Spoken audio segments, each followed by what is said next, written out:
On va commencer bien sûr par un peu le compte-rendu de la délégation qui vient d'être reçue par la secrétaire du préfet.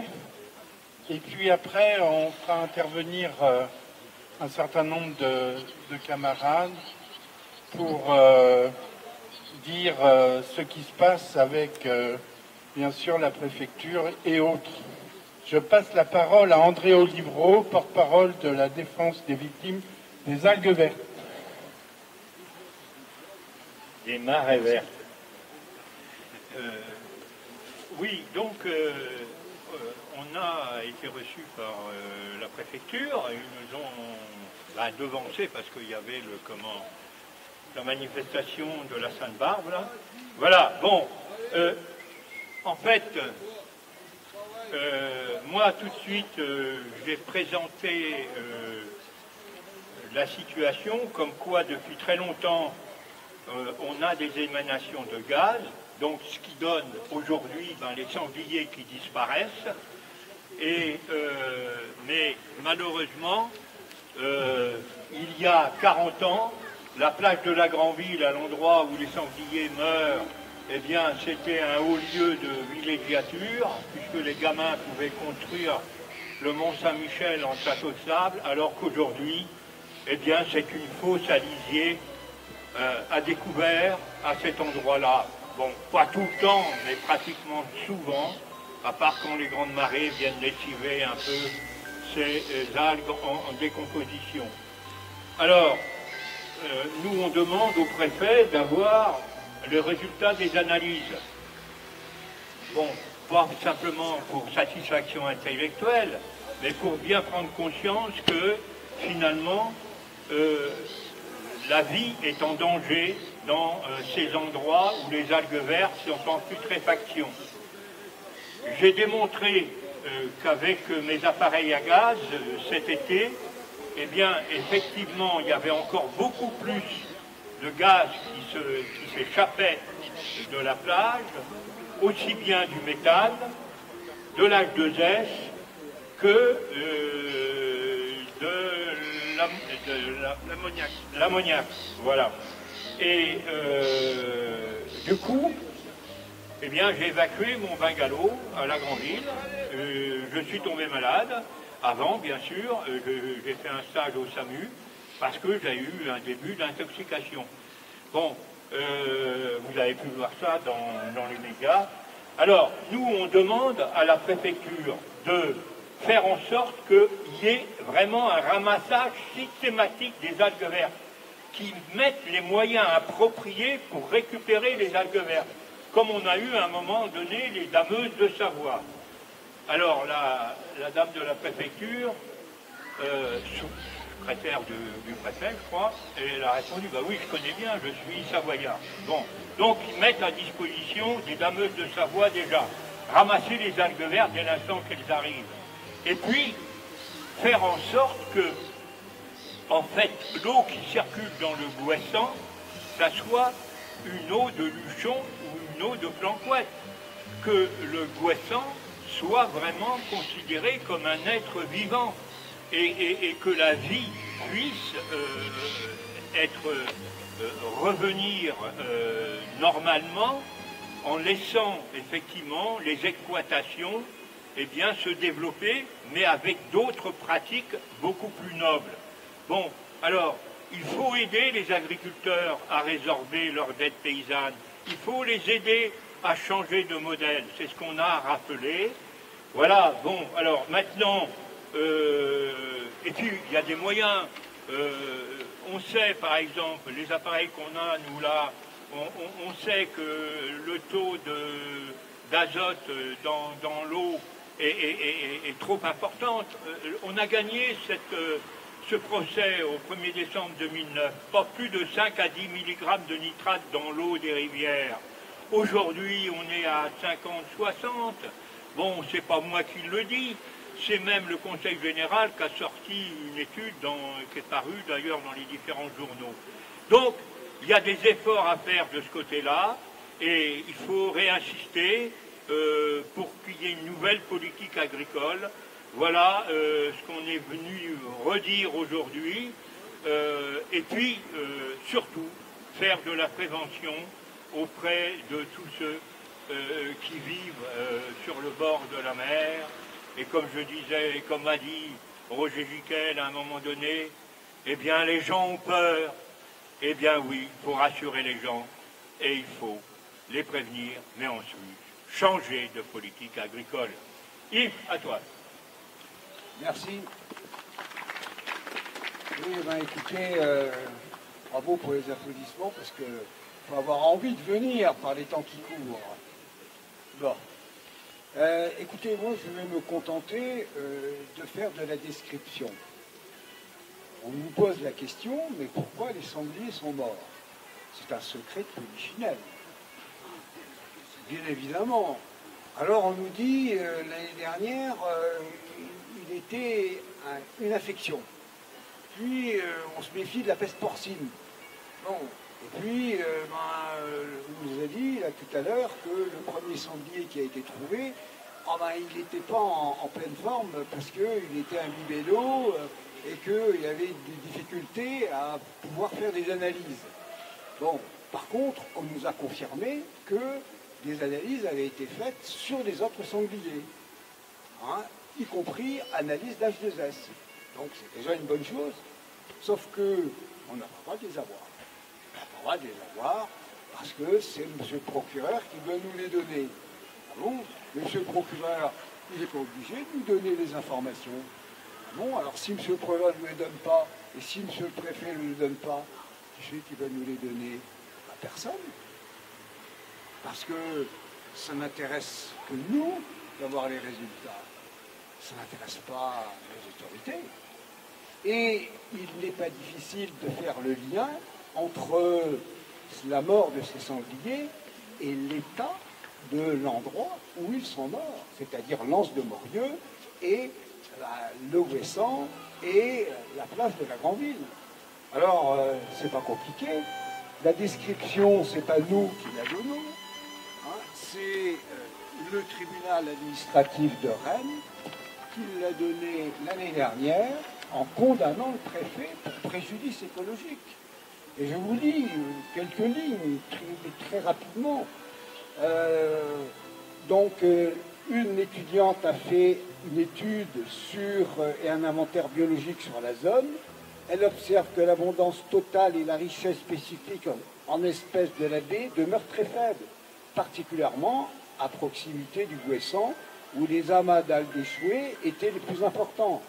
Elle ajoute que cet impact négatif des algues vertes sur la biodiversité est également visuel parce qu'il est possible d'établir une relation directe entre le gradient de couleur du gris au noir sombre et l'absence d'espèces présentes. Plus le sédiment est noir, jusqu'à atteindre la couleur noir fumé, moins la biodiversité est présente. Eh bien, je vais vous inquiéter, tout est noir dans l'anse de Morieux et le long du Ouessant. Comment voulez-vous que des sangliers qui passent par là sortent en pleine forme? Ça n'a aucun sens. Et les autorités le savent, parce que avant d'arriver à la plage de Morieux et avant d'arriver sur la plage de la Grand'Ville, vous avez des grands panneaux où vous est dit « Attention, c'est dangereux, il ne faut pas y aller ». Donc si il est dissuade les gens d'aller dans ces zones-là, c'est qu'elles sont dangereuses.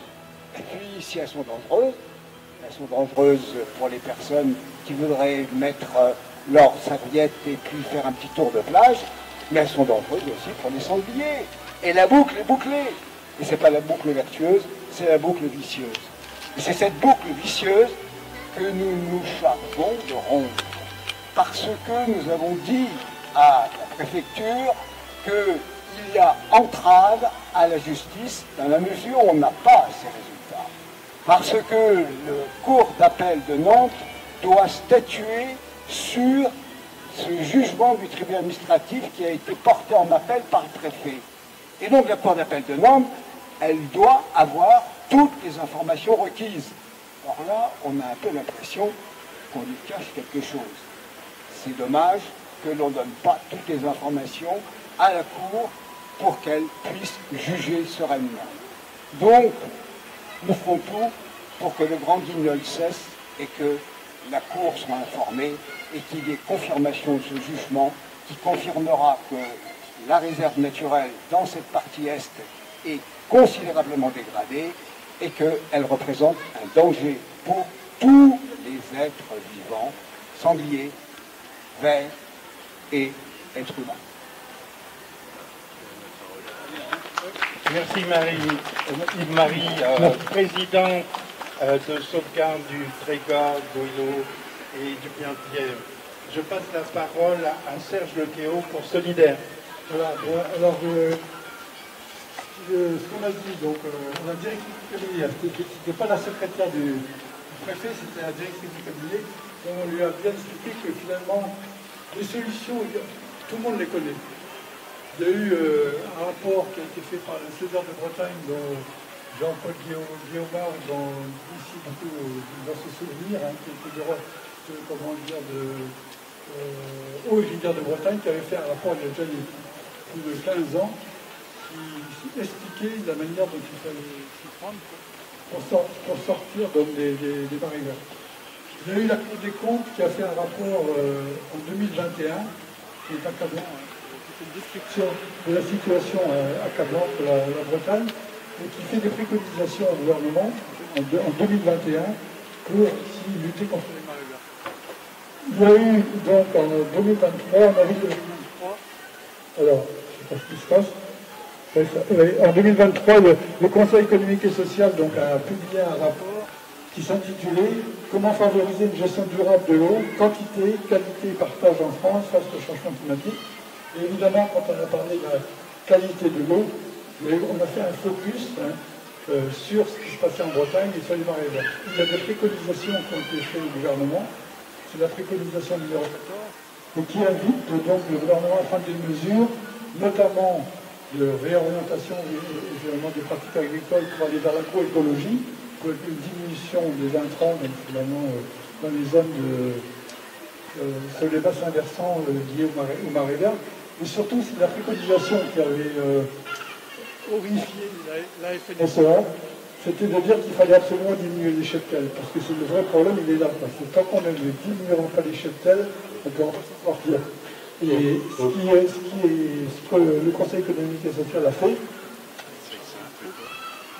comme préconisation, finalement, c'était de dire qu'il fallait accompagner les agriculteurs dans le changement des pratiques et puis dans la réorientation de la politique agricole commune. Ce qu'il faut savoir, c'est qu'il y a environ 14 milliards d'euros qui sont... c'est le montant des aides qui sont attribuées aux agriculteurs. Par rapport au nombre d'agriculteurs, ça fait 40 000 euros par agriculteur. Donc nous, on considère qu'il est facile d'accompagner les agriculteurs dans la transition agroécologique dans laquelle il faut qu'ils s'engagent. Mais seulement il faut une volonté politique. Et malheureusement, aujourd'hui on s'aperçoit que finalement le syndicat majoritaire, la FNSEA, bloque toute avancée possible. Alors même qu'il y a un sondage qui a été révélé hier par le Télégramme et d'autres journaux, la majorité des agriculteurs, plus de 80%, considèrent qu'aujourd'hui l'agriculture en France est dans une impasse. Et ils sont extrêmement inquiets aussi pour leur santé et la santé des consommateurs, donc des produits agricoles. Voilà. Donc aujourd'hui, ce qu'il faut, c'est une volonté politique qui malheureusement est absente jusqu'à présent et on peut que le regretter. Voilà. D'accord. Bravo.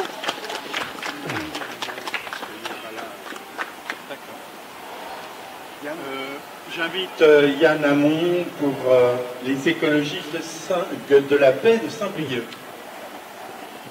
Voilà, bon, rapidement, je vais essayer de pas trop redire ce qui a déjà été dit, mais il y a un vent mauvais là qui souffle en ce moment contre les écologistes et contre les associations environnementales, et un vent qui est porté par des semeurs de doute qui essayent de nous expliquer que finalement, nous, on serait pas vraiment, on s'appuierait pas réellement sur la science, on ferait même, certains avancent ça, du complotisme sur les algues vertes. C'est aberrant. C'est aberrant, et nous, tout ce qu'on demande ici sur cette question des sangliers, de la mort de ces sangliers, et sur la question des nombreuses autopsies, parce que malheureusement, on est dans un phénomène qui se répète, c'est d'avoir de la transparence. Et c'est une exigence essentielle. qui n'est malheureusement pas portée par les politiques qui devraient la porter au premier rang, et au premier rang desquels la maire d'Illion, hein, qui se cache derrière l'absence de résultats d'autopsie pour nous dire que bah non, les algues vertes ça tue, bah, c'est pas prouvé. Je peux vous assurer qu'elle m'a dit ça lors de la dernière campagne européenne.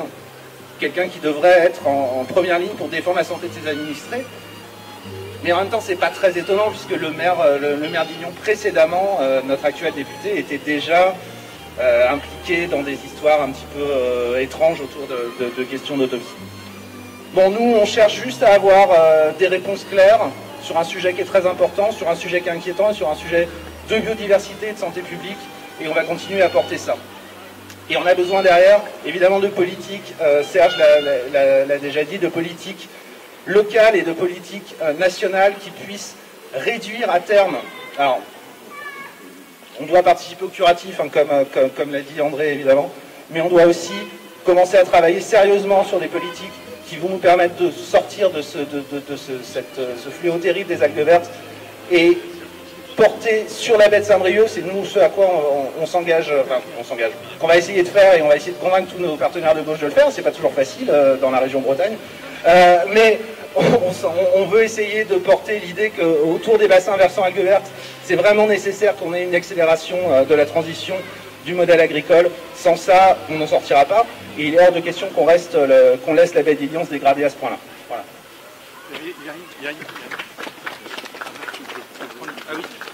Je vais passer la parole à la députée Myriel Lépraud de la 4e circonscription des Côtes-d'Armor. Merci d'être là. Je vais juste dire que déjà, elle a envoyé un courrier nous soutenant et demandant la vérité au sujet des singuliers. Bonsoir à toutes et tous. Désolée pour le retard. Donc moi je ne sais pas ce qui s'est dit exactement avec le préfet, mais bon, j'espère que voilà, on va pouvoir connaître la vérité un jour. Parce que depuis des années, OR Rivière de Bretagne, Sauvegarde du Trégor, Guélo-Penthièvre, Défense des victimes des marées vertes et bien d'autres associations interpellent les pouvoirs publics sur le phénomène des algues vertes sur nos côtes. Depuis, il y a eu 3 plans algues vertes, 6 programmes régionaux nitrates, et en mai dernier, nous sommes entrés dans le 4e plan éco-phyto. Et pourtant, rien n'a changé. Nos plages continuent d'être envahies par les algues vertes. Enfin, rien n'a changé. Si, maintenant, les algues vertes sont retirées des plages en utilisant l'argent public, au lieu de combattre le mal à la source, qui est l'agriculture intensive. Si les ministères de l'écologie et l'agriculture ont eux-mêmes fait le lien entre agriculture intensive et algues vertes en 2012, dans leur rapport qui démontre que les apports d'azote et de phosphore sont impliqués fortement dans la prolifération des algues et que la part agricole représente au moins 90% des apports azotés. C'est bien dans leur rapport. Donc la cause principale de ces apports azotés excessifs, et je pense que vous l'avez déjà dit certainement, donc sont dus à un épandage massif des nitrates dans nos champs, via les engrais et les déjections animales issues de l'élevage, dans le but d'exploiter au maximum les sols, quitte à dépasser leurs conditions d'équilibre. Ici en Bretagne, cet équilibre a largement été dépassé puisque nous produisons de la nourriture pour l'équivalent de 22 millions de personnes dans une région qui en abrite 4,7. Donc forcément, il y a des équilibres. Quand on sait que ce mode de production ne permet même pas à ces agriculteurs de vivre dignement de leur travail, il est évident que notre modèle agricole intensif arrive à bout de course. Les algues vertes en sont une bien triste démonstration. Et plus que jamais, on sait qu'il faut en sortir. Nous sommes donc face à un enjeu écologique, mais également de santé publique. La qualité de l'eau en Bretagne se dégrade à cause des nitrates d'une part, mais également des pesticides, alliés mortifères de notre modèle mécanisé et ultra-productiviste, dont les agriculteurs en sont les premières victimes. C'est également un enjeu démocratique, dans le sens où la population doit être informée de la manière dont sont produits les aliments et les conséquences que cela induit sur l'environnement. Quant à changer de modèle agricole, nous avons essayé de changer ce modèle en hémicycle, de favoriser une agriculture alternative sur le modèle agroécologique plus respectueux de l'environnement et du vivant. Mais de la même manière que nous nous heurtons au refus du partage des richesses pour les services publics, nous nous heurtons au refus du partage de la PAC et des terres pour l'agriculture. C'est la même chose, le même modèle. Donc enjeux démocratiques et besoin de transparence vont de pair. C'est la raison pour laquelle je soutiens la demande des associations de voir publier les résultats des autopsies des sangliers retrouvés morts sur la plage. C'est une question de démocratie, de transparence. Nous avons besoin de connaître la vérité pour des raisons écologiques évidemment, mais également de santé publique. Je vous remercie.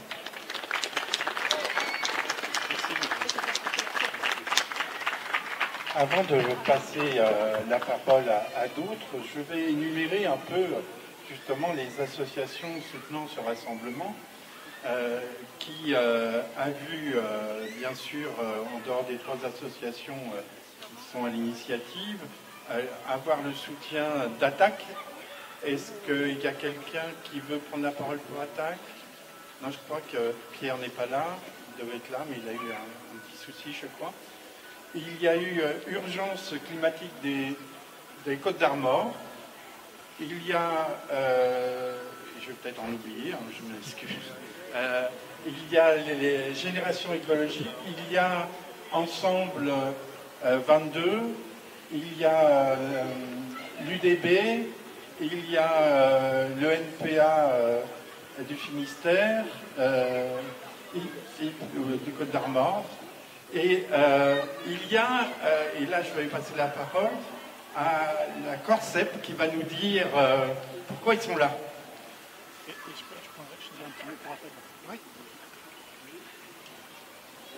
Oui, bonsoir. Alors la Corsep, je ne sais pas si vous connaissez, ça vous dit peut-être rien pour certains. Bien souvent on reste voilà, un petit peu dans l'oubli. J'ai fait juste, alors je ne vais pas vous embêter longtemps, hein. Vous m'avez dit pas plus de 5 minutes, normalement. Dans le micro, c'est mieux dans le micro. Oui.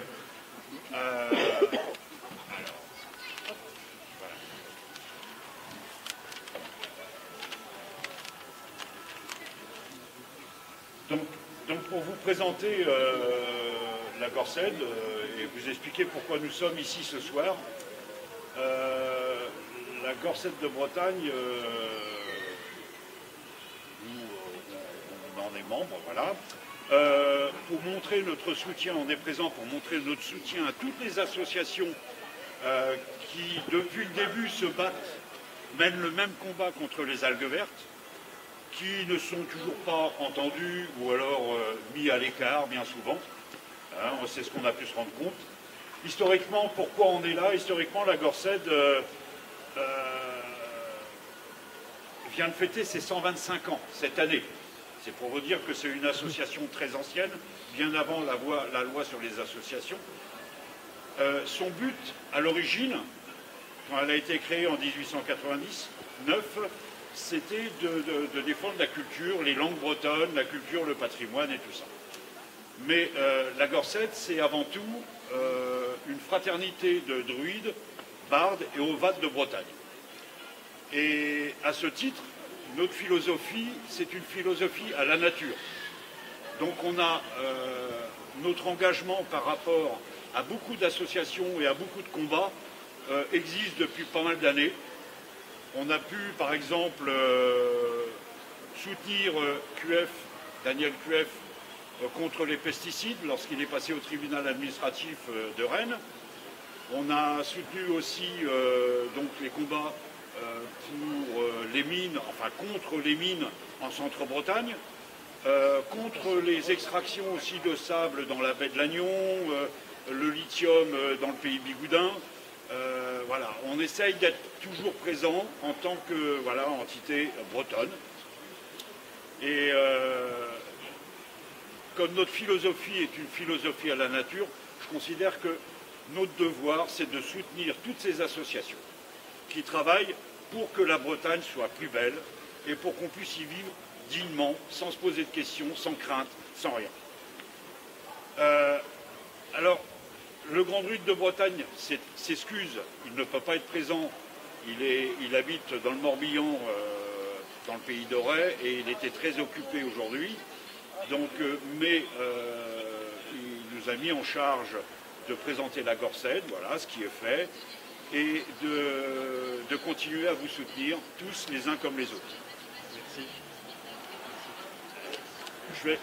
J'ai juste trois petits témoignages par rapport à ce qu'on a vécu, nous. Tu as 30 secondes. 30 secondes. On habitait sur le secteur de Trébris, au pied du Mont Belair.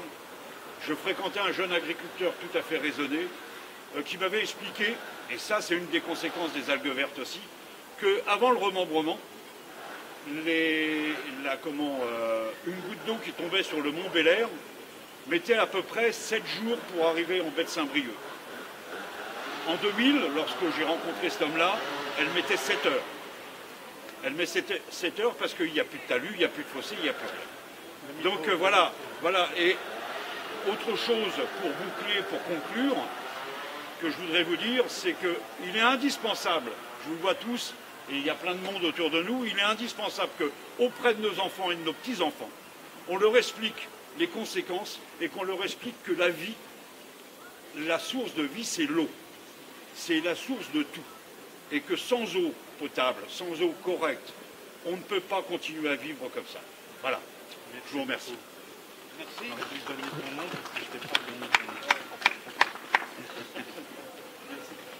Je passe la parole à Alain Stéphane pour Attaque. Oui, donc je suis représentant de l'Attaque, donc Lannion.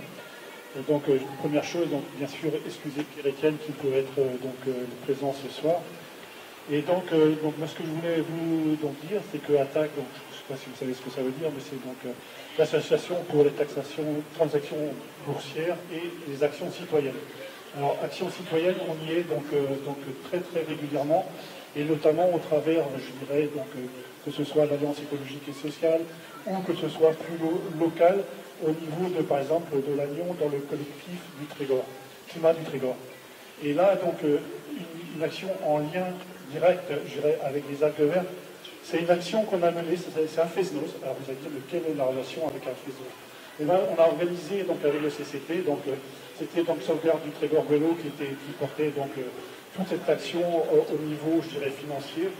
C'est pour récolter des dons. Alors du coup, là, je vais faire un truc, c'est que je vais faire appel à dons, parce que ce qui se passe, c'est que on se bat tous et toutes là, donc on fait des manifestations, mais il y a des moments où il faut rester en justice. Et c'est ce qu'on est en train de faire donc au niveau de Lannion. Donc il y a la porcherie, donc le Dana. Ça y est, c'est pour s'occuper. Donc,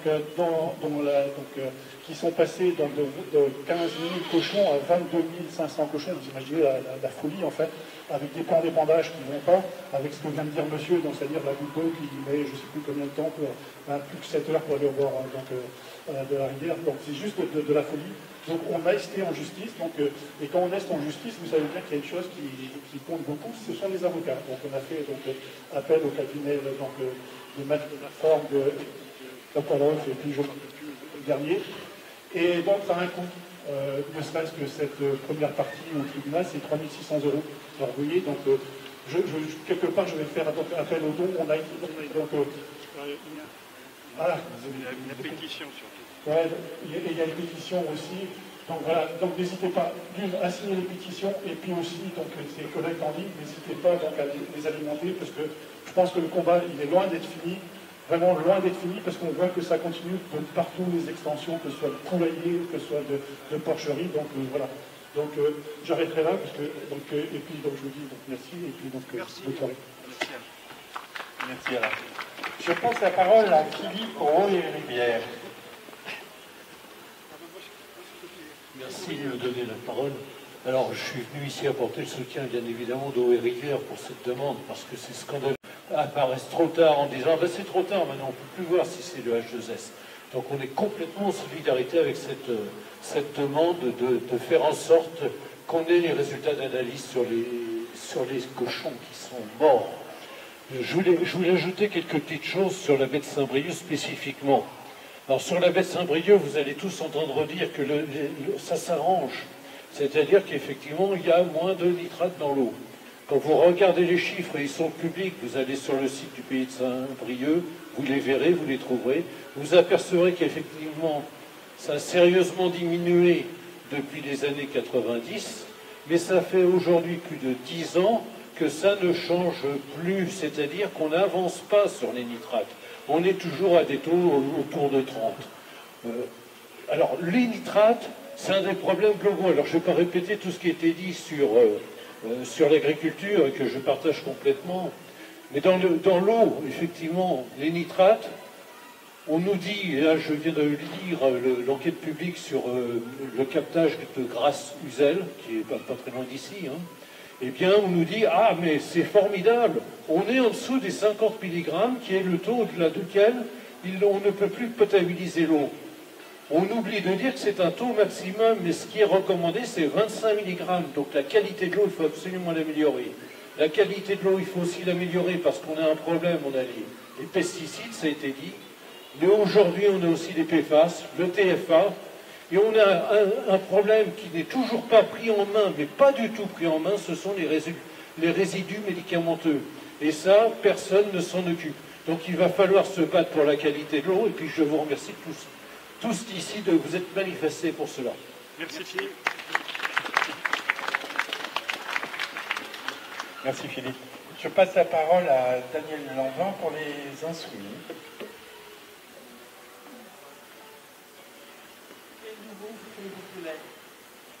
Pour moi, il est clair, l'affaire est simple, tant qu'on aura des gouvernements qui effectivement ne seront qu'au service des gens, effectivement, de l'agro-business, et qui effectivement seront contre le fait d'arrêter tous les pesticides qui nous empoisonnent, qui nous rendent malades et qui nous tuent, moi je pense que rien ne changera. Donc c'est dans les urnes qu'il faut absolument se battre. Merci.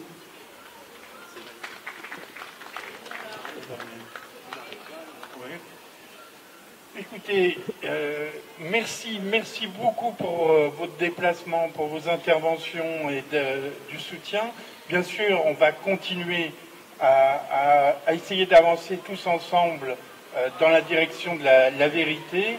Et je vous permets de dire que, bien sûr, à chaque fois qu'il y aura des victimes des marées vertes, nous serons là pour, bien sûr, dénoncer la continuité morbide de cette toxicité, mais aussi le manque de démocratie, parce que l'opacité des autorités, comme la préfecture, donnant la patate chaude à chaque fois au procureur ou autre, et ne disant jamais la vérité, on en a marre.